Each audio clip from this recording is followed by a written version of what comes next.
Retour sur ce plateau pour la dernière rubrique de cette émission. Nous allons nous intéresser à un sujet, je le disais, d'une grande importance et qui fait des victimes en Afrique. Il s'agit de la dépression, un mal silencieux de la société africaine. Alors, c'est de ça que nous allons parler ce matin avec nos débatteurs qui sont restés sur ce plateau. Il s'agit de Seth Atemi et de Henri Nyambodè, mais également avec vous, chers amis téléspectateurs et auditeurs de la 102.3, également internautes, en laissant vos différents commentaires pour aider toutes personnes qui vivent ou pour des témoignages tout simplement, je dirais. Alors, il vous suffira donc de composer le 01 48 52 94 02, 01 48 52 94 02 afin d'opiner sur cette thématique du jour. Alors, qui prend la parole? Henri, c'est...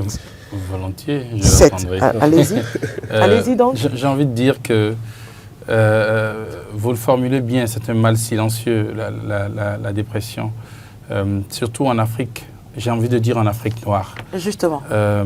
Parce qu'on estime que c'est une maladie ou que c'est un mal. C'est même pas considéré comme une maladie. Non, pas du tout.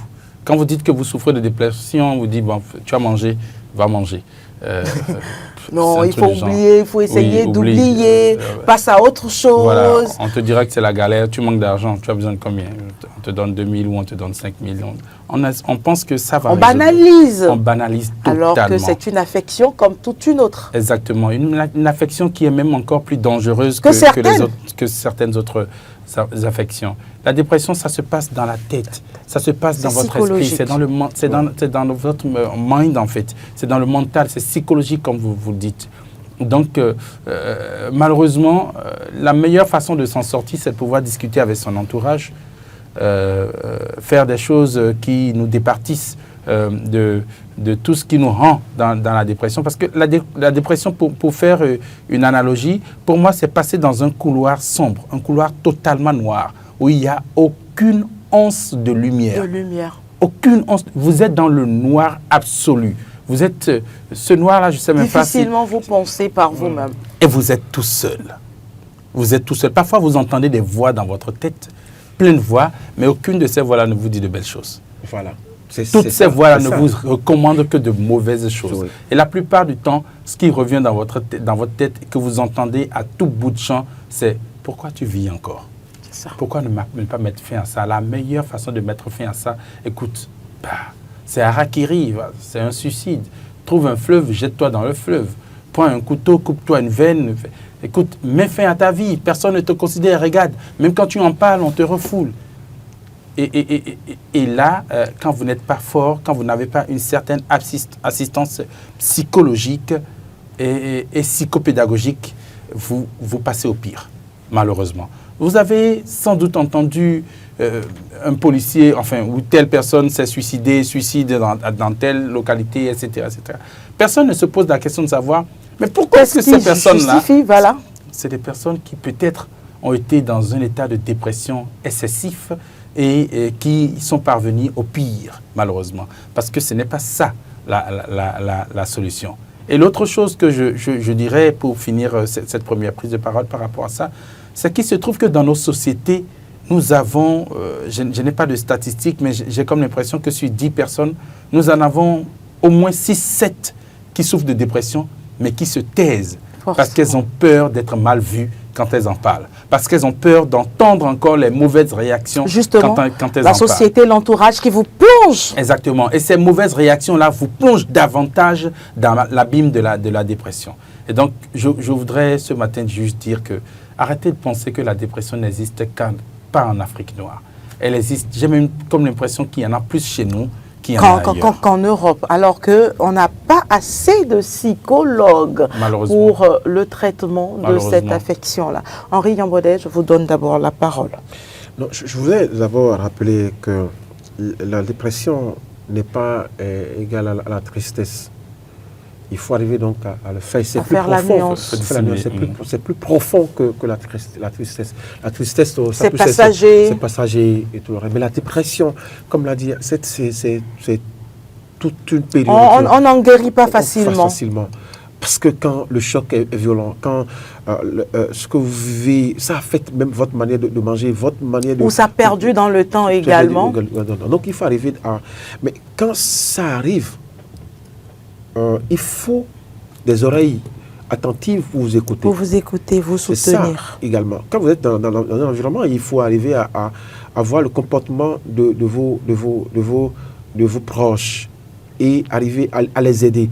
Parce que vous savez qu'il y a des gens qui sont timides et même quand ils vivent des situations, je dirais, ils n'arrivent pas à s'ouvrir, à en parler. Et ça impacte plus, ça donne plus de poids à la dépression. C'est vrai, vous avez parlé donc de psychologue, tout le monde n'a pas les moyens de s'en offrir. Mais il y a quelque chose. Si vous avez une oreille attentive à côté de vous et qui vous écoute, ça peut vous permettre, monsieur. On va prendre... Oui, auditeur. Un téléspectateur ou auditeur en ligne, bonjour. Oui, bonjour Carole, bonjour cet Artémis et bonjour à monsieur Henri. Bonjour. Bonjour. Bienvenue. À qui avons-nous l'honneur? Je doute très fort, alors je ne... Je pense à quelqu'un, moi. C'est monsieur Soulé, Zachary. Depuis Paris. J'ai bien reconnu la voix. Allez-y, monsieur Soulé. Oui, la dépression, c'est vraiment une maladie aussi très grave comme toute autre maladie. Et surtout, il faut souvent détecter ça quand vous constatez que quelqu'un commence pas à se renfermer en lui-même, il s'approche plus des gens, il veut plus discuter avec qui que ce soit.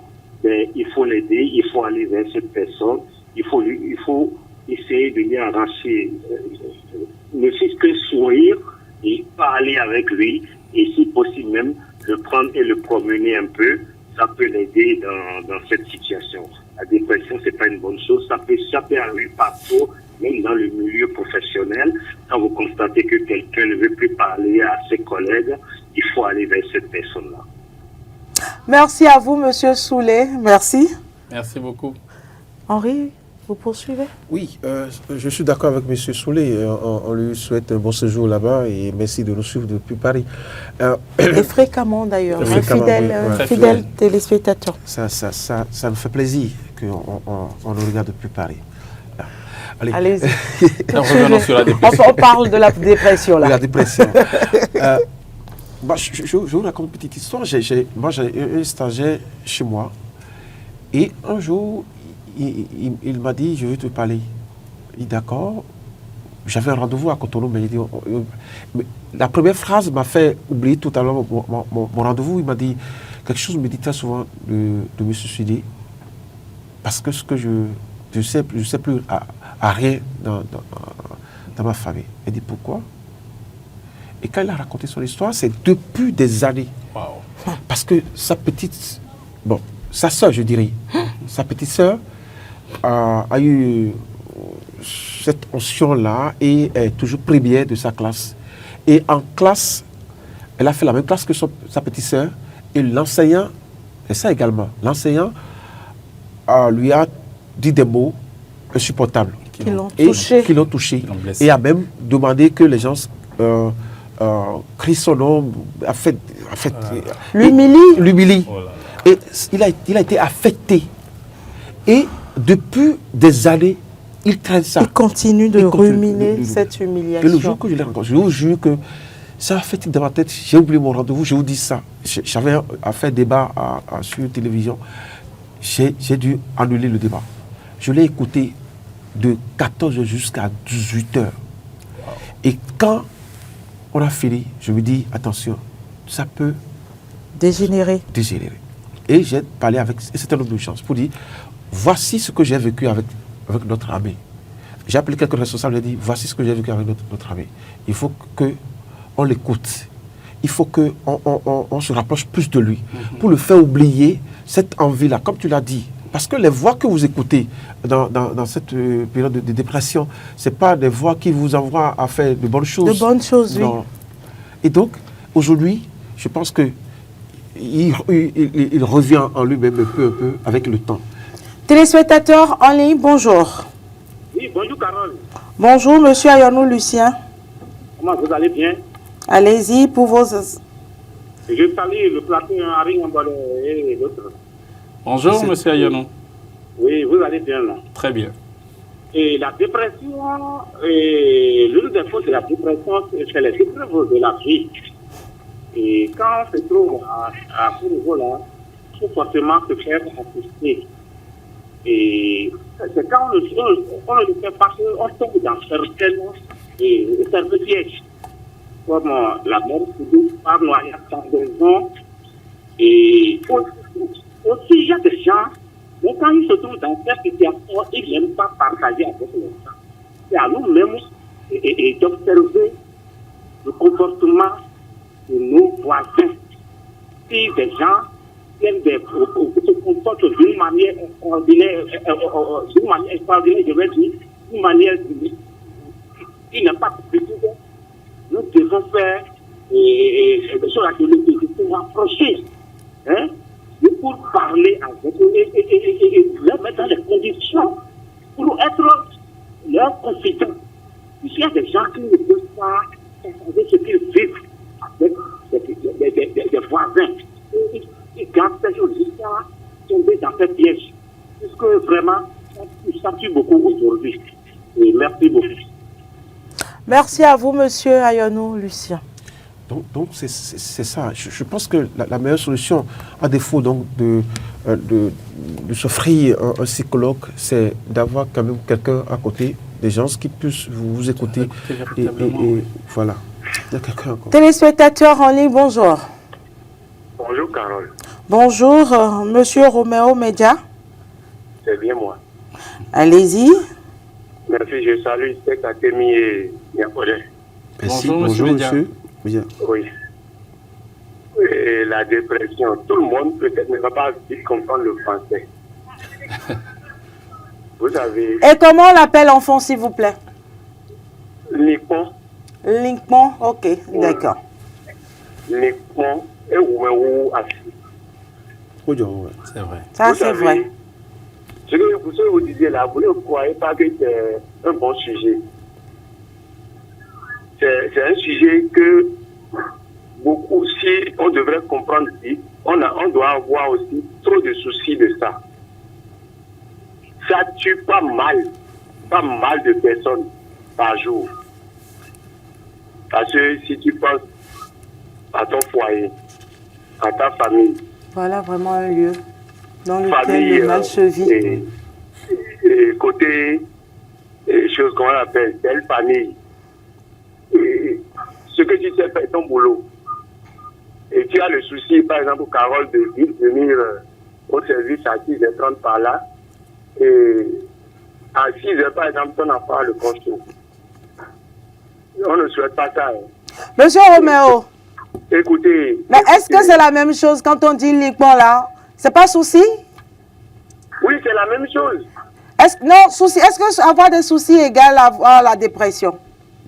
Oui, il y a tout qui est mélangé dans la dépression. Voilà, ça c'est vrai aussi. Parce que sans un problème donné, tu ne peux pas avoir la dépression. Il y a les réflexions, il y a tout qui sont dedans.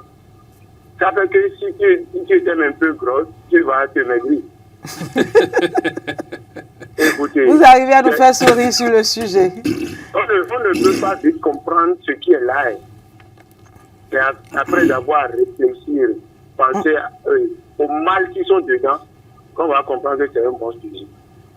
Merci à vous, monsieur Média. Je peux demander à tout Béninois, sinon à tout citoyen, à tout le monde, d'oublier un peu la question et réfléchissons moins pour que les choses aillent. Sinon, vous me connaissez, vous m'avez dit une fois, Madame Carole. Oui. Ma corpulence en 2015 n'est plus la corpulence d'aujourd'hui. Je prends mon cas personnellement. On ne va pas parler ça à l'antenne. Merci à vous. Merci et bonne journée à vous. Merci pour les conseils, Monsieur Roméo Média. Je pense que la dépression est plus profonde que les soucis ou encore. Mais peut-être que le mot pour exprimer la dépression enfant n'existe pas vraiment. C'est pas facile de trouver un mot qui donne tout le sens de ce mal-là. Quand il a parlé de l'ICPON, moi j'ai pensé à Aloué. Et je me suis dit, bon, est-ce que ce n'est pas au-delà? Aloué, mais c'est que, bon, ça a un rapport avec le deuil. Ah, par exemple. Avec la tristesse. La tristesse oui. Vous voyez, c'est tellement profond que même dans nos patois, on a du mal à pouvoir trouver. Bon, nous avons des spécialistes. On va se rapprocher de Gildas ou encore de Patrick Bédier pour nous donner le nom exact de la dépression. C'est plus profond que. Mais c'est plus profond, parce que ça se traite. Et puis c'est pas une question d'un jour, de 2 jours, d'une semaine. Même pas 2 mois. Mais c'est sur des années en train de la dépression pratiquement. Et un lieu dans lequel nous vivons ce mal, c'est les foyers. Oui, c'est le mariage. Oui. Le mariage, et puis, on banalise cette question dans les couples. Comme là, il avait pensé que votre mari va prendre une seconde épouse. Et il vient vous annoncer que je viens prendre une seconde. Même pas, ça c'est... n'annonce pas. Quand vous découvrez que vous êtes 2 alors que vous étiez seul. Vous pensez être seul pendant des années. Ça commence comme ça. Vous faites un down, en fait, vous piquez du bec et vous prenez ce que vous pouvez prendre. Mais au-delà même du foyer, au niveau des familles, il y a également des dépressions. Vous voyez, entre 2 frères, il a donné un exemple tout à l'heure. Un exemple que je connais, un exemple que j'ai vécu, pas moi personnellement, mais que j'ai vu dans une famille de laquelle je suis très, très, très proche. 2 frères qui sont traités pas du tout de la même façon, manière. Dans le même cocon familial. C'est ça. Un est préféré à l'autre. Ça crée des frustrations et ça va à la dépression chez l'autre. Tout petit. À 11 ans déjà, il était dans une dépression pas possible. Vous savez que ce petit a finalement été admis à l'hôpital, qu'il y est resté. Ce n'était pas seulement une question de psychologie. C'est un truc qui a eu un impact sur sa santé façon générale. Physique, exactement. Et ça n'allait pas du tout. Il a fallu que les parents puissent mettre les moyens qu'il fallait, même au-delà des moyens qu'ils avaient, pour que ce petit-là puisse revenir à un état normal. Aujourd'hui, il va bien. Il approche même déjà de la trentaine. Et il a appris une belle leçon de cela. C'est qu'il ne faut pas différencier les enfants ou il ne faut pas faire des dissociations. Oui, c'est des erreurs également que les parents font. Hein. Ouais, même, c'est vrai, chaque parent a sa préférence parmi ses enfants, mais il ne faudrait pas le montrer. Exactement. Il ne faudrait pas du tout le montrer aux enfants. Alors, merci cet Atemi, merci Henri Yabouret. C'est vrai qu'on n'est pas des psychologues sur ce plateau. Oui, allez-y. Si vous avez été trahi, si vous avez des soucis de foyer, si vous avez des soucis d'argent, si vous avez perdu votre travail, il faut en parler avec quelqu'un. Toujours. Ça vous évite des problèmes. Toujours. C'est ça. Le silence n'est pas la solution. Non. Le silence n'est pas la solution. Et que la famille ou l'entourage proche puisse vraiment venir en aide à ceux qui expriment leurs difficultés. Alors, merci aux téléspectateurs de nous avoir suivis. Merci aux auditeurs de nous avoir suivis et également, amis internautes, depuis nos différentes pages numériques. C'est tout pour ce numéro de Matin d'Éden. Très belle journée à chacun et à tous.